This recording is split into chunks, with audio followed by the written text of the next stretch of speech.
Hello and welcome to Mr. Hall's Read Alouds. This is book 7 of the Desmond Cole Ghost Patrol series, and this is part 1 of Desmond Cole Ghost Patrol and the Sleepwalking Snowman. Let's begin.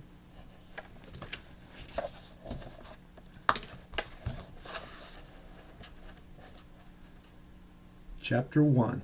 Winter is weird. Winter is weird, isn't it? At first, everything is great. There's a chill in the air. The first snowfall covers the world like a white, fluffy blanket. Even the smell of winter is awesome. And there are so many things to do.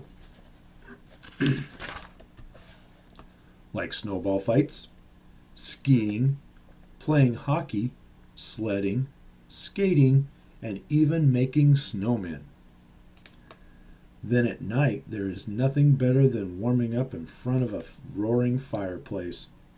Winter is the best. At least, it's the best until the snow gets all dirty and gross.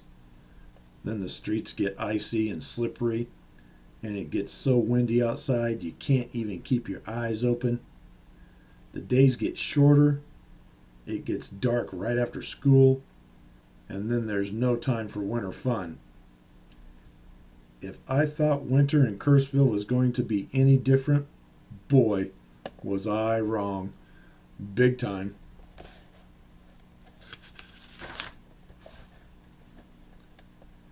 See, that's me, Andres Modesto, under all that snow. And that's my best friend, Desmond Cole, with the snowballs. And that's the Sleepwalking Snowman. Yeah, you heard me right. How did we end up here? Well, like I said, winter is weird. Let me start at the beginning.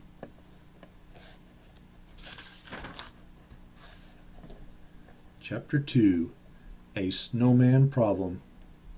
It was a perfect winter day.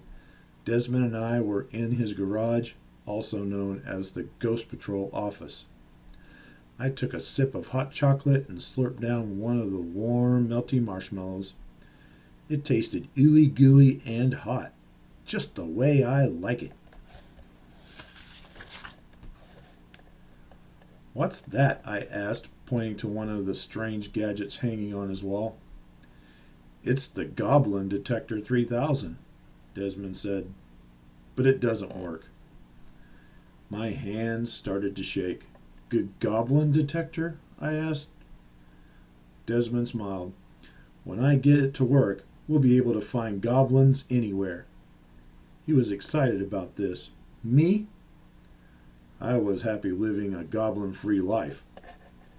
A knock on the door made me jump. "Looks like we have a customer," Desmond said as he opened the door. A bunch of snow and cold air blew inside. So did a kid, wrapped from head to toe in heavy winter gear.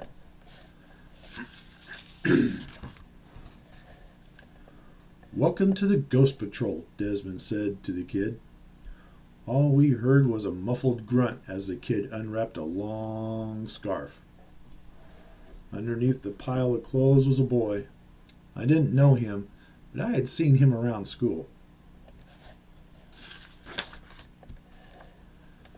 "My name is Carter James," he said with a scared look in his eyes. "I have a problem." "Is it a monster problem?" asked Desmond. Carter shook his head. "No." "Is it a ghost problem?" Desmond asked. "No," Carter said. I leaned forward and asked, "Is it a math problem?" "No," Carter said. Why can't anyone ever come here with a math problem, I thought. That was something I could actually handle. Plus, math was never scary. Desmond sat behind his desk. "Tell us what kind of problem you have, Carter."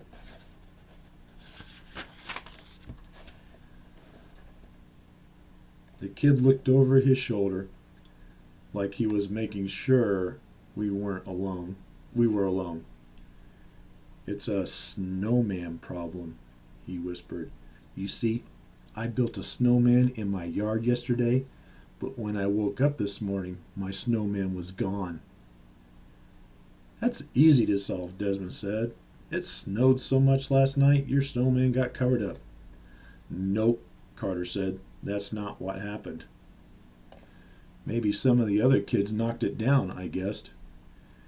You don't understand, Carter said with a shaky voice. I found the snowman.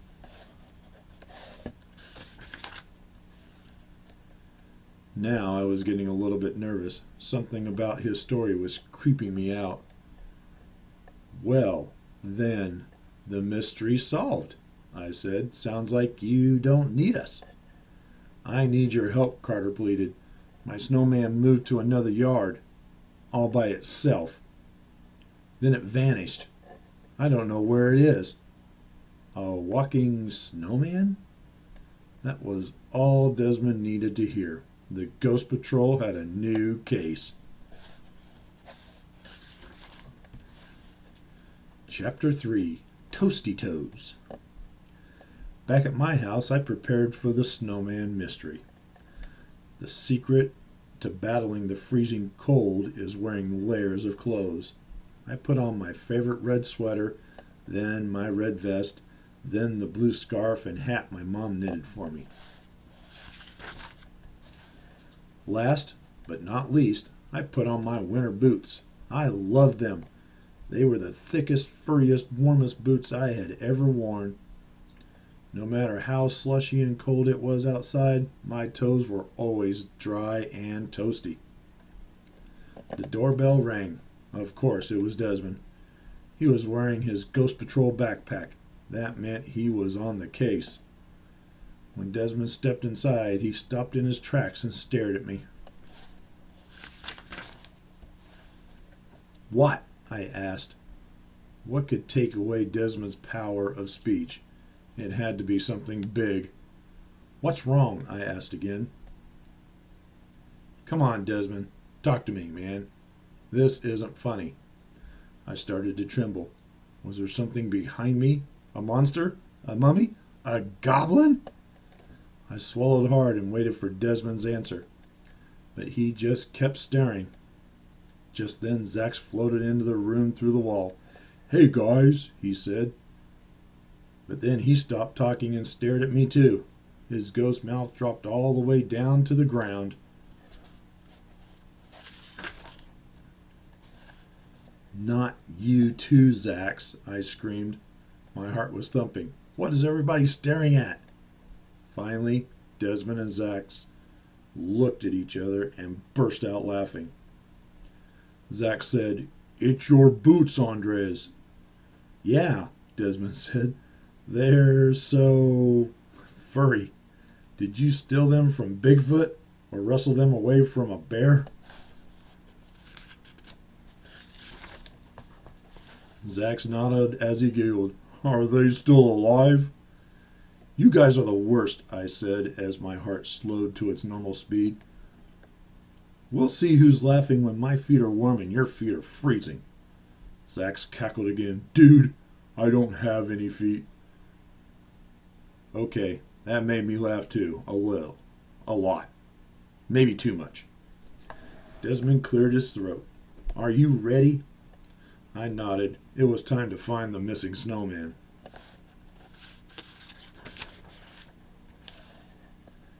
And we will stop right there for today. And until next time, have a great day.